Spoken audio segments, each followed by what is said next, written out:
I do have a problem that he criticizes Christ, who said that the Son of Man has no place to lay his head, which is one of his instances of poverty. He also said to the rich young man, Go sell everything you have and give it to the poor and come follow me." And the rich young man said no and went away sad.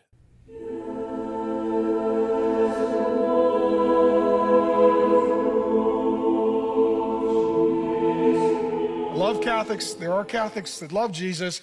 But part of the problem with work in Catholicism, especially for men, the leader is the priest. And the priest is committed to poverty and chastity. Just so you know, that's my unbucket list. I don't want to die a broke virgin at the church. In fact, I promise you that's not how I'm going out. Within that, it doesn't bring the healthiest men, and it doesn't encourage and inspire men. Because if the leader is, well, he doesn't have a wife, he doesn't have kids, he doesn't own anything, he's not building anything, and he's not responsible for anyone, it's really hard to admire that guy. Well, not on TikTok. I don't even have a smartphone. It wasn't my phone. But I'm glad I do in this moment, because that is a very interesting take. And I think, this guy's a little bit edgy, but I'm grateful that he brings it up, because even though maybe this guy's being a little bit out there and what some might consider offensive, he's saying something I think a lot of people do possibly think, especially young men who are considering whether or not to join the priesthood. They think, okay, I like girls too much, or I have too much talent, or something like that. It is pretty interesting, though. First of all, just on a factual level, he gets one part wrong. Priests, diocesan priests, secular priests, as we're also called, don't take a vow of poverty. Chastity, and obedience, called the evangelical counsels. Those are most perfectly followed by people who make the life of the vows to follow Jesus more closely in poverty, chastity, and obedience. Now, secular priests commit to celibacy. Most of them. There's a few exceptions. It's a particular law. It's not the divine law, although I think there is a particular way in which celibacy reflects Christ, whom we're supposed to represent. The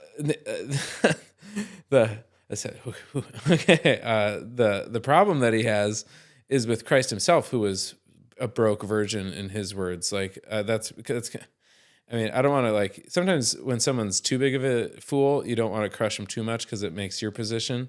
And so I should appear cool and condescending instead of being riled by him. But I do have a problem that he criticizes Christ, who said that the Son of Man has no place to lay his head, which is one of his instances of poverty. He also said to the rich young man, Go sell everything you have and give it to the poor and come follow me." And the rich young man said no and went away sad. That Jesus said, "Some remain eunuchs or celibate for the sake of the kingdom of heaven, and those who hear it ought to do it," in Matthew chapter 19.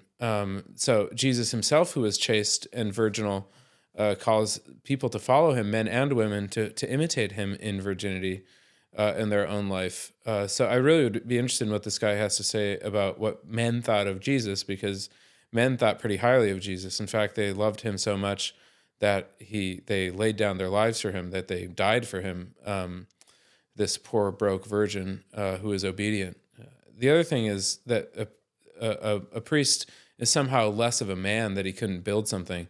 Well, look at the church. I mean, all these churches were built by the church, which is run by clerics. Now, the church is run by the whole body of Christ, and nothing is more beautiful than a beautiful marital vocation, like the man and the woman living out their Genesis 1 and 2 vocation to be fruitful and multiply, to leave their fathers and mothers and be cling to their spouse, and what God has joined together that no one can tear apart, and the beautiful ways in which families are an integral part of our common life, of our faith.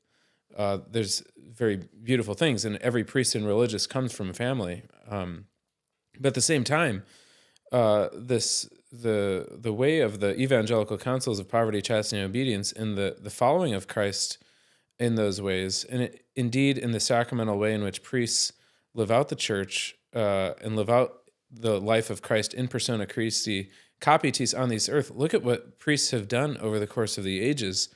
The Catholic system, in addition to women religious too, and men religious who aren't priests, but has built universities. We built the hospital. Not like we built good universities, like we built the university. Like that comes from this culture, that we've built the hospital. Not like particular hospitals, which we've done, but the concept of hospital was built by the Catholic Church. The arts, the sciences, all of these things come from the Catholic intellectual tradition. And so to say that to be poor, chaste, and obedient is somehow to be opposed to building things, or that you're incompetent as a man, it's too like beneath me to say it's offensive, because it's just complete nonsense. And so if there's any young men listening to this video, don't listen to this guy. Listen to Christ, who says, go sell everything you have and come follow me. Listen to Christ, who says, some remain eunuchs for the sake of the kingdom of heaven, and those who hear it ought to hear it. Listen to Christ, who says, I'm obedient to my Father. Whatever the Father wills, I do. I can do nothing except what the Father tells me to do. This is the highest masculine vocation of all. And to call it into question is a blasphemy against God himself and those who strive in their very person to do everything to follow him. Thanks for watching the Stand Firm Project. Please like and subscribe and support the great work of these men.